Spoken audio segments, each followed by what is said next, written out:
Assalamualaikum warahmatullahi wabarakatuh. Perkenalkan, nama saya Lailatul Kamala dengan NIM 19017104.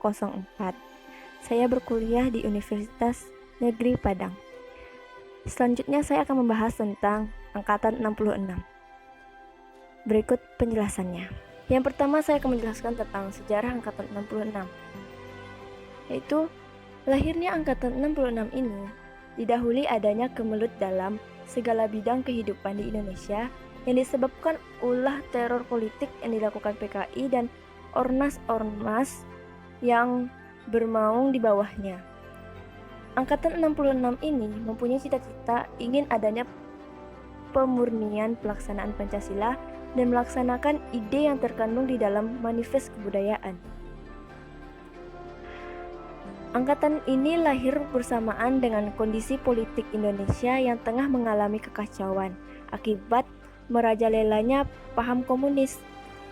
Dan pada saat itu, PKI hendak menguasai negara dan berusaha menggantikan ideologi Pancasila dengan ideologi komunis. Oleh karena itu, karya sastra yang lahir pada periode ini lebih banyak yang berwarna protes terhadap keadaan sosial dan politik pada masa itu. Lalu yang kedua yaitu pengarang dan karya sastranya. Yang pertama, Taufik Ismail. Ia dilahirkan di Bukit Tinggi pada tanggal 25 Juni 1937. Ia lulusan Fakultas Kedokteran Hewan di UI, Redaktur Harrison. Karena jasa-jasanya dan prestasinya, Universitas Negeri Yogyakarta memberikan gelar doktor honoris causa dalam bidang sastra. Penyair ini terkenal dengan kumpulan sajaknya yaitu Tirani dan Benteng yang terbit pada tahun 1966. Karyanya yaitu yang pertama, Kembalikan Indonesia Padaku. Yang kedua, Mencari Sebuah Masjid.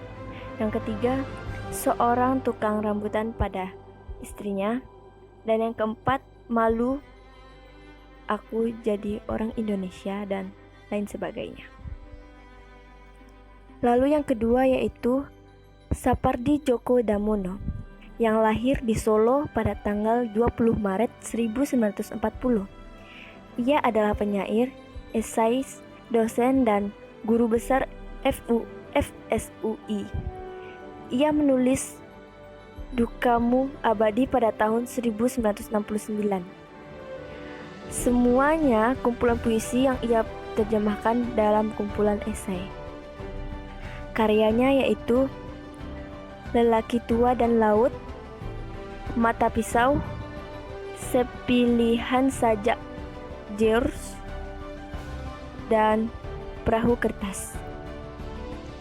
Lalu yang ketiga yaitu Gunawan Muhammad yang lahir di Banten 29 Juni 1941.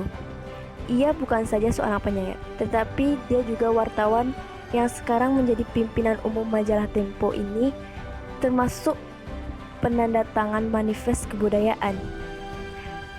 Beliau juga merupakan anggota DKJ, Pimret Express, Primer Majalah Zaman, Redaktur Harrison, dan anggota Badan Sensor Film. Ia juga menuliskan kumpulan sajak Interlude Pari Kesit pada tahun 1971. Karyanya yaitu kumpulan esai Seseorang Penyair Muda sebagai Si Malin Kundang pada tahun 1971. Lalu yang keempat yaitu Rahmat Djoko Pradopo yang lahir di Klaten 3 November 1939. Karyanya yang terkenal yaitu Matahari Pagi di Tanah Air, Hutan Bunga Jendela Terbuka. Beliau juga merupakan ahli sastra. Rahmat yang menulis buku berjudul Pengkajian Puisi, Bahasa Puisi Nyanyi Sunyi, dan Deru Campur Deru.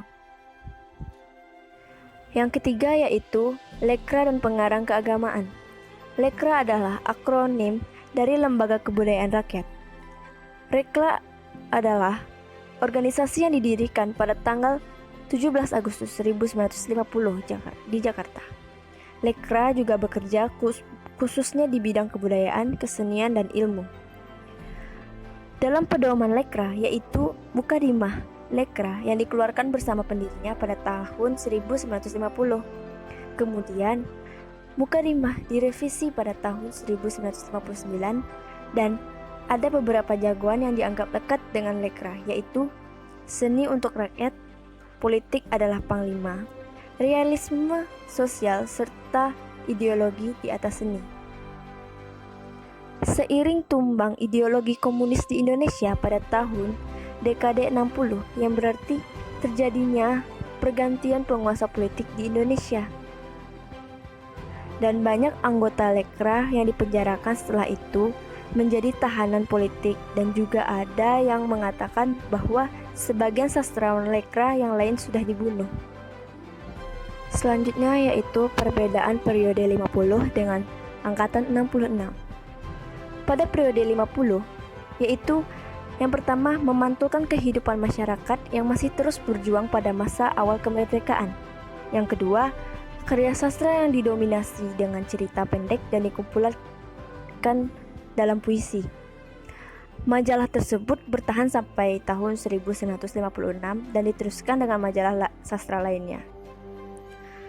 Pada angkatan 66, yaitu karyanya bernada keadilan, kembali ke filsafat Pancasila, penindasan hak asasi manusia, dan pengaruh politik pada masa itu. Karya sastra. Yang pertama yaitu puisi. Puisi karya Ismail seperti Seorang Tukang Rambut pada Istrinya. Yang kedua prosa, seperti cerpen-cerpen milik Bur Rasuwanto dalam kumpulan cerpennya yaitu Bumi yang Berpeluh pada tahun 1963. Yang ketiga yaitu drama. Ada drama dari Saini KM yang berjudul Prabu Geusan Ubun. Lalu yang terakhir yaitu Manifest Kebudayaan. Manifest Kebudayaan ini pertama kali dipublikasikan dalam surat kabar Berita Republik Indonesia di Jakarta. Manifest tersebut ditandatangani pada tanggal 17 Agustus 1963 oleh beberapa pengarang lainnya seperti H.B. Jassin, Zain Trisno Sumarjo, Gunawan Muhammad, Bokor Hutasuhut, dan Swehot Jin. Pasca diumumkannya, manifest tersebut didukung oleh seniman-seniman di daerah. Namun, Lekra tidak tinggal diam. Dengan menggunakan pengaruh dari pemerintahan dan semua media yang telah dikuasai oleh mereka menyerang manifest kebudayaan dan orang-orang yang menandatanganinya. Soekarno menyatakan bahwa manifest kebudayaan dilarang. Penandatanganan manifest tersebut diusir dari tiap kegiatan dan ditutup segala kemungkinan untuk mengumumkan karya-karyanya, dan bahkan yang menjadi pegawai pemerintah dipecat dari pekerjaannya. Sekian dari penjelasan yang saya sampaikan. Mohon maaf apabila ada kesalahan. Dan jangan lupa like, comment, and di subscribe ya teman-teman. Saya akhiri. Assalamualaikum warahmatullahi wabarakatuh.